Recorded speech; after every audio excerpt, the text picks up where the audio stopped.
Hello and welcome students. So today we discuss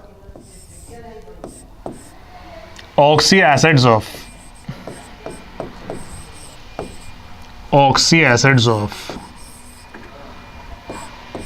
elements.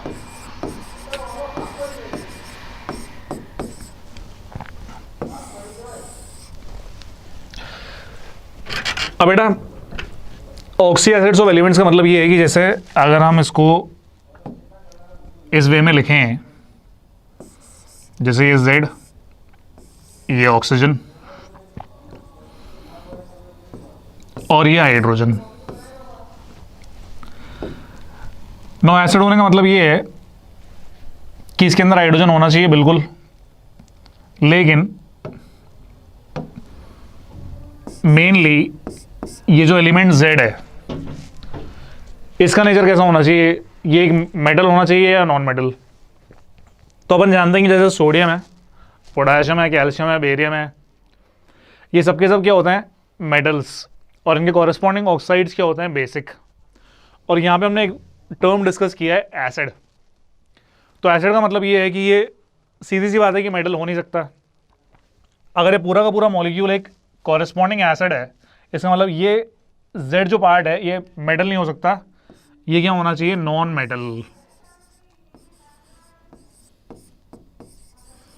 और हम simply ये बात कहेंगे कि यहां पे हम किसी नॉन मेटल का यूज करेंगे। For example boron, carbon, nitrogen, phosphorus, sulphur, all these are non metals. तो ये जो जितने भी ये नॉन मेटल्स हैं, ये सब नॉन मेटल्स क्या फॉर्म करते हैं, ऑक्सो एसिड्स, क्योंकि इनके अंदर ऑक्सीजन है। अब अगर हम इस ऑक्सो एसिड के नॉमेनक्लेचर की बात करें, नॉमेनक्लेचर ऑफ ऑक्सो एसिड्स,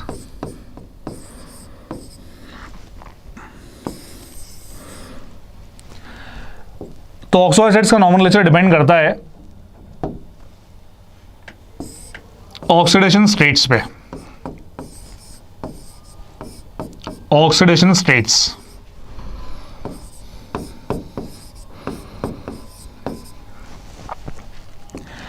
किसी पर्टिकुलर ऑक्सो एसिड के अंदर एलिमेंट की oxidation state,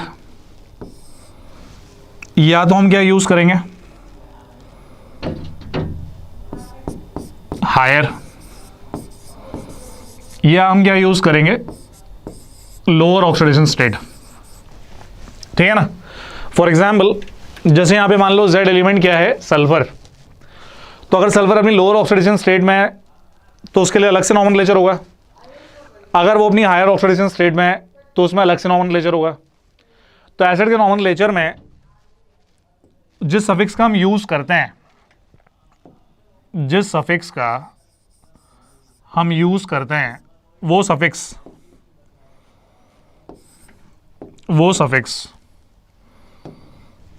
lower oxidation state में होता है as एसिड,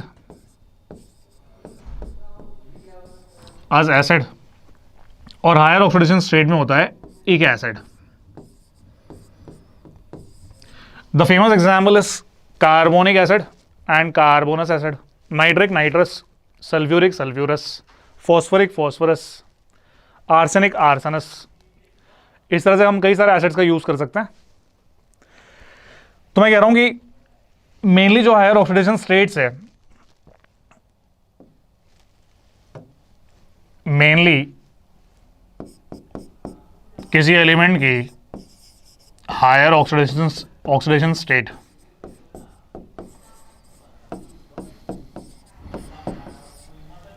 किसके बराबर है, ग्रुप नंबर -10।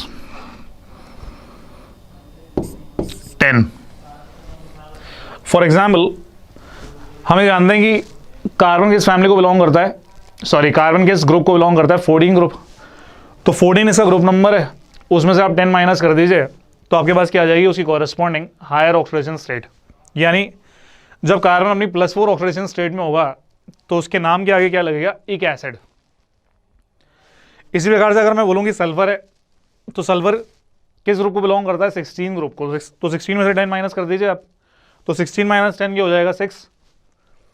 तो यानी सल्फर जब अपनी +6 ऑक्सीडेशन स्टेट में होगा तब उसके नाम के आगे एक एसिड का यूज किया जाएगा। तो अगर मैं कुछ ऑक्सो एसिड्स का नाम लिखूं, for example H3 BO3 H2 CO3 H3 PO4 H2 SO4, ठीक है जी। और अगर मैं इनका नाम लिखूं, एक फेमस एग्जाम्पल और भी है, HNO3, तो इसका नाम आएगा boric acid, boric acid. Boron किस फैमिली को बिलोंग करता है, या बोरॉन किस ग्रुप नंबर का है, 13 ग्रुप। 13 माइनस 10, सीधी सी बात है, ये अपनी किस ऑक्सीडेशन स्टेट में है, हाईएस्ट ऑक्सीडेशन स्टेट में, +3 +4 +5 +6 और +5। अब अगर हमें ऑक्सीडेशन स्टेट बताया तो हम सीधी सी बात ये भी कैलकुलेट कर सकते हैं कि ये किस ग्रुप के मेंबर्स हैं। Carbon 14 group, phosphorus 15, sulphur 16, nitrogen 15 group. और H2CO3 को हम कैसे लिखेंगे, carbonic acid, carbonic acid. Phosphorus है तो सीधी सी बात है phosphoric acid,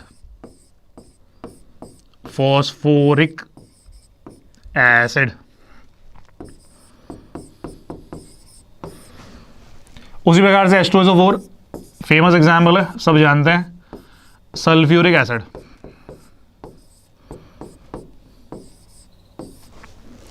HNO3 nitric acid.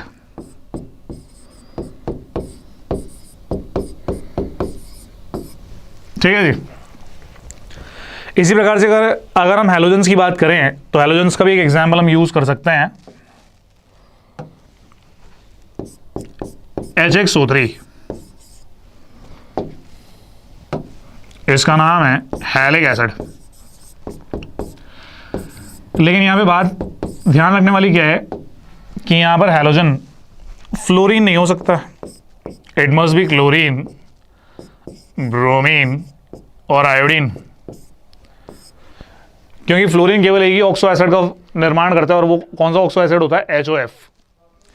तो HXO3 में ये जो कॉरेस्पॉन्डिंग हैलोजन है ये फ्लोरीन ना होके क्या होगा, क्लोरीन, ब्रोमीन या आयोडीन। तो ये सभी एक एसिड सीरीज के मेंबर्स हैं, एक acid series.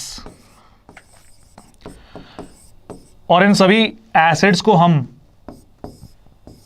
As a parent acid treat करते हैं।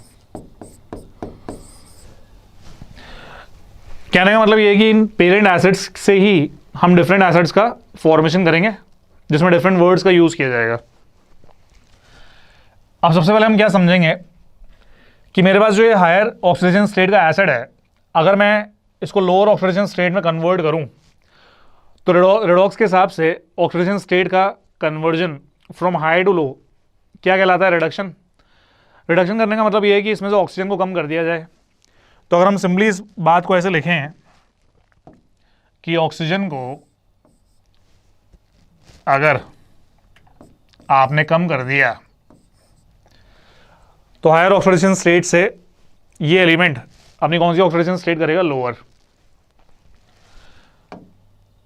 अब बेसिकली मैं अगर बोल रहा हूं कि मेरे पास एक पेरेंट एसिड है, एक एसिड, ये मेरे पास एक पेरेंट एसिड है। अब इसमें से अगर मैंने ऑक्सीजन कम कर दिया तो मेरे पास अस एसिड सीरीज का एक मेंबर सामने आ जाएगा, ठीक है जी।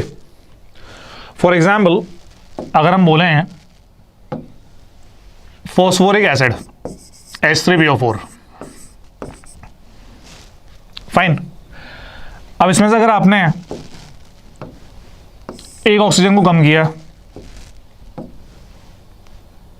ये मैंने एक ऑक्सीजन को कम कर दिया, यहाँ 4 ऑक्सीजन है, एक ऑक्सीजन मैंने कम कर दिया, तो क्या बन जाएगा बताइए? H3PO3, H3PO3 in this way. तो बस इनिशियली जो वर्ड्स हैं ये क्या है? फॉस्फोरिक, फॉस्फोर, और ये क्या है? फॉस्फोर। ये है एक एसिड, और ये बेटा हो जाएगा ous acid, phosphoric phosphorous, parent acid. Basically कुछ टर्मिनोलॉजी में पेरेंट एसिड्स के आगे as a prefix ortho word का यूज किया जाता है, ऑर्थो फॉस्फोरिक एसिड और ऑर्थो फॉस्फोरस एसिड। वो नॉमेनक्लेचर भी बिल्कुल करेक्ट है, उसमें कोई दुविधा नहीं है। तो या तो हम बोलें फॉस्फोरिक एसिड या हम क्या बोलें? ऑर्थो फॉस्फोरिक एसिड, इसका एक ही मतलब है। अब अगर मैं आपसे कहूं कि मेरे पास जो अस एसिड का कंपाउंड है उसमें से एक ऑक्सीजन और कम कर दीजिए आप, तो अस एसिड में से जब हम एक ऑक्सीजन और कम करेंगे तो ऑक्सीडेशन स्टेट और भी कम होगी। जो ऑक्सीडेशन स्टेट और भी कम होगी तो उसको हम बोलेंगे hypo, hypoform, hypoform of ous acid series, ठीक है जी। तो अगर मैं बोल रहा हूँ ये फॉस्फोरस एसिड की सीरीज है, अब इसमें से अगर आपने ऑक्सीजन को कम कर दिया तो इसको आप क्या लिख सकते हैं? H3PO2। तो H3PO2 का नाम क्या हो जाएगा? Hypophosphorous, hypophosphorous, phosphorous acid. ये हो गया हाइपोफॉस्फोरस, ठीक है जी। तो हमने पहले क्या बोला? पेरेंट एसिड फॉस्फोरिक, जिसमें फॉस्फोरस अपनी हायर ऑक्सीडेशन स्टेट में है। किस में है बताइए? +5, +5 से किस में आ गया? +3, और +3 से किस में चला गया? +1। तो बाय डू इसका ऑक्सीडेशन स्टेट क्या होता जा रहा है? कम होता जा रहा है, और ये एक एसिड से अस में और अस से हाइपो में आ जाएगा। अब एक रूल और चलता है यहां पर जिसको बोला जाता है डिफरेंट फॉर्म्स का rule. For example metaform and pyroform. Metaform का मतलब ये है कि आपने पेरेंट एसिड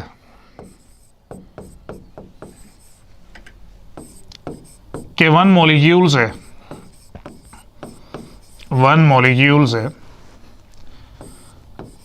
वाटर को रिमूव किया, तब आप इसका यूज करेंगे? मेटाफॉर्म। और मेटाफॉर्म का जो एसिड बनता है वो मेनली पॉलीमेरिक चेन में एग्जिस्ट करता है, पॉलीमेरिक चेन।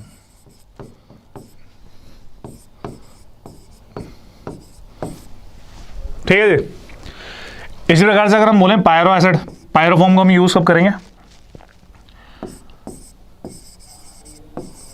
तो इसमें हम बोलेंगे बेटा कि मैंने ले लिया एक पेरेंट एसिड और उसके दो मॉलिक्यूल्स में से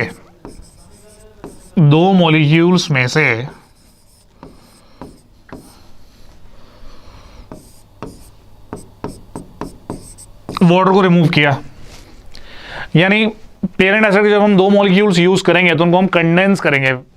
जब वो कंडेंस होंगे तो उसमें से वाटर मॉलिक्यूल्स को रिमूव करने के बाद मुझे जो एसिड मिलेगा उसको बोला जाएगा पायरो। तो पहली बात ये समझने की दोनों के दोनों टर्म्स जो हैं they are used as prefix. Prefix.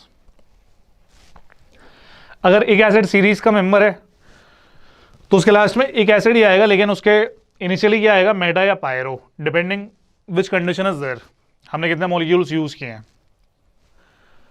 तो अगर इसी कॉन्सेप्ट को मैं यहां अप्लाई करूं कि जैसे मेरे पास है फॉस्फोरस एसिड, अब अगर इस फॉस्फोरस एसिड में से अगर हम एक वाटर मॉलिक्यूल को रिमूव करें तो क्या बनेगा, HPO2, HPO2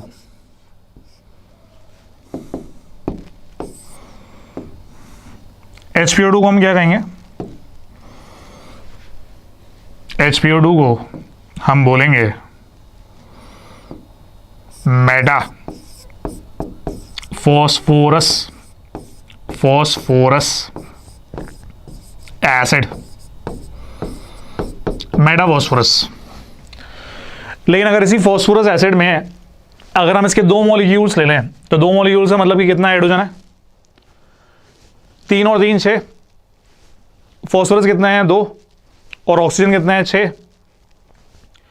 और अगर इसमें से मैं वाटर को रिमूव करूं दो मॉलिक्यूल्स में से, अगर दो मॉलिक्यूल्स में से मैं वाटर को रिमूव करूं from 2 molecules, if I remove 1 water molecule, तो इसका फॉर्मूला क्या बनेगा बताइए। हाइड्रोजन कितने थे 6, 2 को हटा दिया हमने तो कितने रह गए 4। कितने फॉस्फोरस हैं 2, H4P2। ऑक्सीजन कितना है 6, 1 को मैंने हटा दिया तो क्या बन जाएगा H4P2O5। ये जो फॉर्मूला हमने बनाया है ये किस फॉर्म का बनाया है, पायरो फॉर्म। तो इसका नाम क्या आएगा, पायरो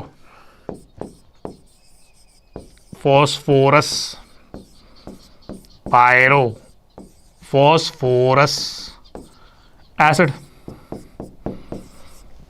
इस तरह से इसको हम यूज करेंगे।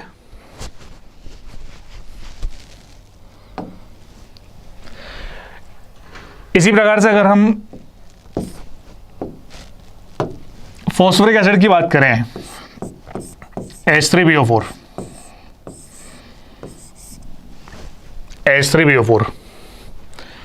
तो H3PO4 में अगर मैं एक मॉलिक्यूल से वाटर को रिमूव करूं बाय 1 मॉलिक्यूल,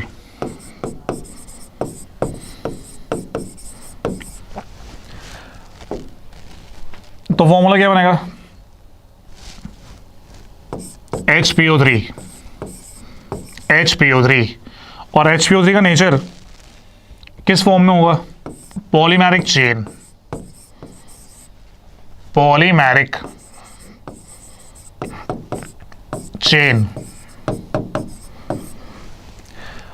और अभी भी हमने डिस्कस किया है कि अगर एक मॉलिक्यूल में से मैं वाटर को हटाऊंगा तो किस प्रेफिक्स का यूज किया जाएगा, मेटा का यूज किया जाएगा, मेटा फॉस्फोरिक एसिड।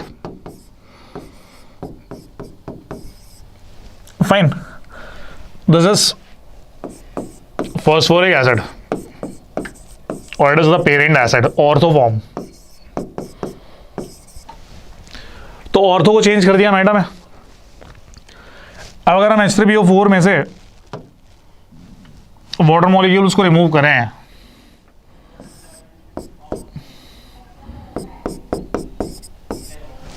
और कितने वाटर मॉलिक्यूल्स में यूज कर रहा हूं यहां पे, सॉरी कितने मॉलिक्यूल्स में यूज कर रहा हूं यहां पर, 2 मॉलिक्यूल्स।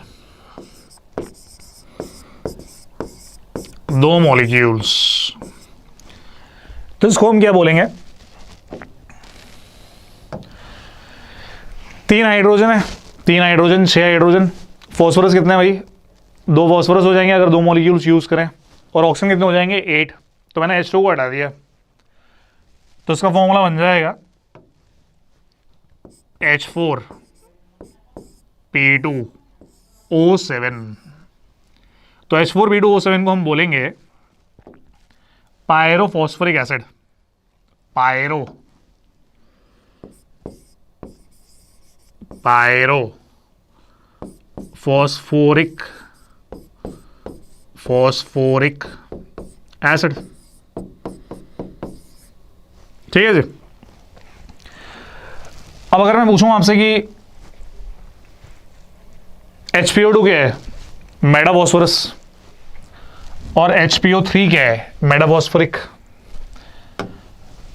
H4P2O5 क्या है, पायरोफॉस्फोरस, और H4P2O7 क्या है, पायरोफॉस्फोरिक। ठीक है जी। अब अगर एक चीज आपसे ये बोली जाए कि पायरोफॉस्फोरिक एसिड का कोई दूसरा नाम भी है क्या, बिल्कुल है जी, इट इज डायफॉर्म,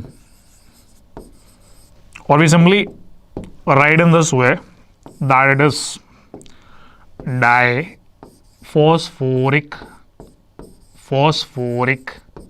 acid। ये नाम भी इसका हम यूज कर सकते हैं। ठीक है जी।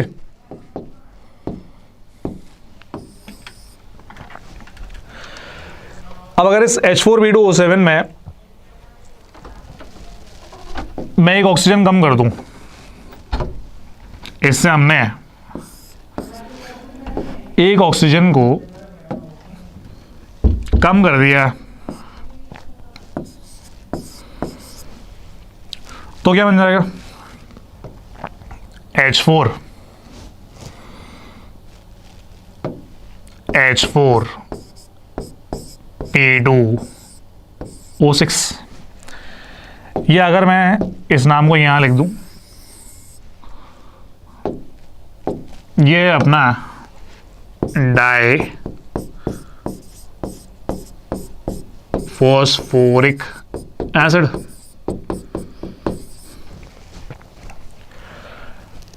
तो H4P2O6 एक ऑक्सीजन को कम करना है। एक ऑक्सीजन को कम करने का मतलब क्या है, ऑक्सीडेशन स्टेट को रिड्यूस करना। अब अगर हम फॉस्फोरिक एसिड की बात कर रहे हैं तो उसे हाइपोफॉर्म बनाने के लिए हम क्या करते हैं, step by step oxidation state को कम करते हैं, मतलब स्टेप बाय स्टेप ऑक्सीजन को रिमूव करते हैं। लेकिन फॉस्फोरिक एसिड का अगर मुझे हाइपोफॉर्म बनाना है तो पहले मुझे उसका क्या बनाना पड़ेगा, पायरोफॉस्फोरिक एसिड। और पायरोफॉस्फोरिक एसिड से जब हम ऑक्सीजन को कम करेंगे तो हमें मिल जाएगा इसका corresponding hypoform. So it is known as hypophosphoric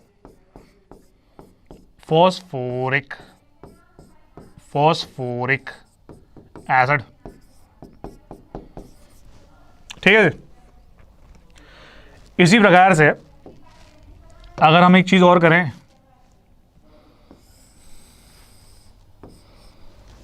कि इसमें एक ऑक्सीजन ऐड और कर दें हम। अब अगर इसमें मैं एक ऑक्सीजन ऐड कर दूं तो मुझे क्या मिलना चाहिए, H4P2O8। तो H4P2O8 को हम क्या बोलेंगे,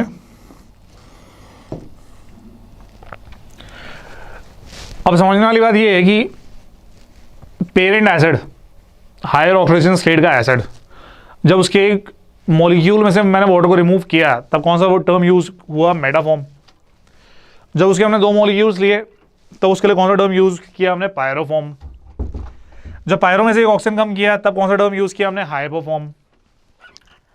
अब हम ये बोल रहे हैं कि जो पायरोफॉर्म आपने यूज किया है उसमें आपने ऑक्सीजन एक और ऐड कर दिया। पहले तो हमने ऑक्सीजन को रिमूव किया, अब हमने उसमें ऑक्सीजन बढ़ा दिया। तो जैसे हम उसमें ऑक्सीजन बढ़ाएंगे एक नई फॉर्म स्टार्ट होगी इधर, जिसको हम बोलेंगे परऑक्सी फॉर्म, परऑक्सी फॉस्फोरिक एसिड।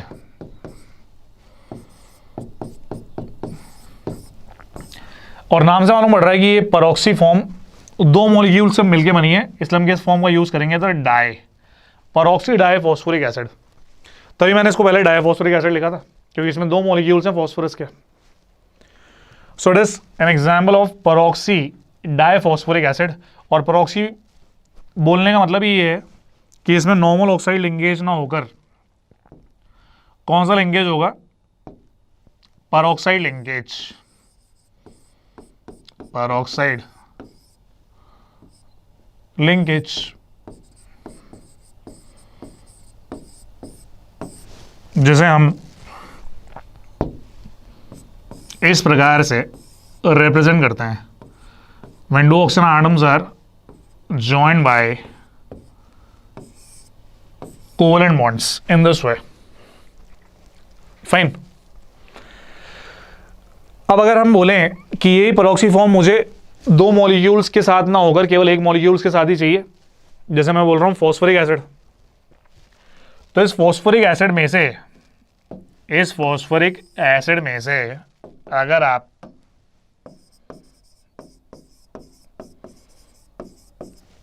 बिना इसको दूसरे मॉलिक्यूल के साथ कंडेंस किए केवल एक मॉलिक्यूल में ऑक्सीजन को बढ़ा दें, जैसे मैंने यहां पे ऑक्सीजन को बढ़ा दिया,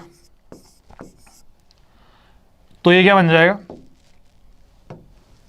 H3PO5, H3PO5। और H3PO5 को हम क्या बोलेंगे, H3PO5 को हम बोलेंगे परऑक्सी।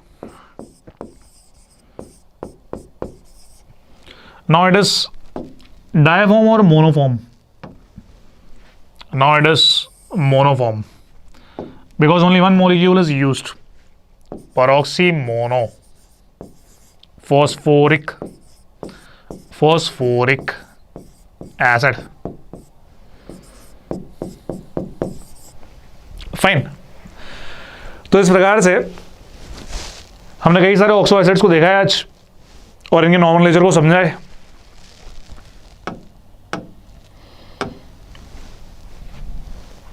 ऑक्सो एसिड में जो मेनली एलिमेंट है वो कौन सा एलिमेंट है, नॉन मेटल, और उसका जो कॉरेस्पॉन्डिंग हायर ऑक्सीडेशन स्टेट है वो किसके बराबर है, ग्रुप नंबर -10 के बराबर। और डिफरेंट रूल्स के अकॉर्डिंग हमने कई सारे एसिड्स को यूज किया है। अब जैसे मान लीजिए एक सवाल पूछा जाए कि ये हमें कैसे मालूम पड़ेगी कि किसमें मेटाफॉर्म बनेगा, किसमें पायरोफॉर्म यूज करेंगे हम, पायरोफॉर्म। ये मान लीजिए क्वेश्चन आता है कि मतलब पेरेंट एसिड को देख के हम कैसे पहचाने कि इसके अंदर हम किस फॉर्म का यूज करेंगे। तो मेटाफॉर्म को बनाने के लिए कम से कम पेरेंट एसिड में कम से कम एटलीस्ट 2 हाइड्रोजन का होना आवश्यक है, minimum 2 hydrogen atoms must be present. 2 hydrogen atoms must be present. ठीक है जी। और अगर हमसे पूछा जाए कि पायरोफॉर्म के लिए कंडीशन क्या है, तो बिल्कुल सही सेम कंडीशन है कि भैया जो 2 मॉलिक्यूल्स तुमने यूज किए हैं, 2 मॉलिक्यूल्स जो तुम यूज करोगे कंडेंसेशन के लिए, उन 2 मॉलिक्यूल्स को कंडेंस करने के बाद उसमें से वाटर को हटाओगे, तो उन 2 मॉलिक्यूल्स में भी 2 हाइड्रोजन एटम्स का होना आवश्यक है। 2 hydrogen atoms must be present.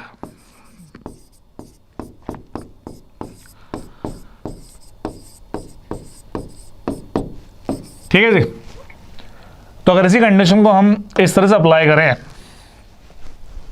कि मेरे पास है बोरिक एसिड की मेटाफॉर्म बन सकती है, बिल्कुल बन सकती है, क्योंकि इसमें 3 हाइड्रोजन है, 2 हाइड्रोजन होना कंपलसरी है, तो 2 से ज़्यादा है, इसका मतलब ये मेटाफॉर्म बना सकता है, इसका मेटाफॉर्म बन सकता है। पायरो बन सकता है, बिल्कुल बन सकता है। ये दोनों बनाएगा। कार्बोनिक एसिड, कार्बोनिक एसिड में से अगर मैं वाटर को हटा दूं तो उसमें कोई H प्लस आयन बचेगा? कोई भी H प्लस आयन नहीं बचेगा। अगर उसमें कोई H प्लस आयन ही नहीं बचेगा तो उसका कॉरेस्पॉन्डिंग एसिड बनेगा नहीं, यानी इसका कोई मेटाफॉर्म नहीं बनेगा, इसमें कोई मेटाफॉर्म फॉर्म नहीं होगा।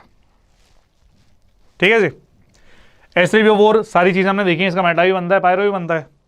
सल्फ्यूरिक एसिड 2 हाइड्रोजन है, अगर 2 मॉलिक्यूल्स लेंगे तो भी 2 हाइड्रोजन होंगे, तो इसका मेटा और पायरो दोनों बनेगा, दोनों मेटा और पायरो फॉर्म बनाएंगे। मेटा भी बनेगा, पायरो भी बनेगा। नाइट्रिक एसिड का मेटा फॉर्म बिल्कुल नहीं बनेगा, हेलिक एसिड का मेटा फॉर्म बिल्कुल नहीं बनेगा। क्यों भाई? क्योंकि दोनों में केवल एक एक हाइड्रोजन है, मेटाफॉर्म को बनाने के लिए कम से कम 2 हाइड्रोजन का होना जरूरी है। और अगर हम इसका पायरोफॉर्म की बात करें तो भी नहीं बनेगा, क्योंकि पायरोफॉर्म में कम से कम एक मॉलिक्यूल में 2 हाइड्रोजन का होना जरूरी है। तो इस प्रकार से हम ये जान सकते हैं कि कौन से कॉरेस्पॉन्डिंग एसिड्स अपना मेटाफॉर्म जनरेट करेंगे और कौन से एसिड्स अपना पायरोफॉर्म जनरेट करेंगे। तो आज की क्लास में हमने ये सब कुछ जान लिया। नेक्स्ट क्लास में हम क्या समझेंगे, इसका पूरा स्ट्रक्चर, किसमें ऑक्साइड लिंकेज है, किसमें पेरोक्साइड लिंकेज है, उसको कैसे ऑक्सीडेशन स्टेट हम कैलकुलेट करते हैं, सब चीज़ें हम देखेंगे। Thank you.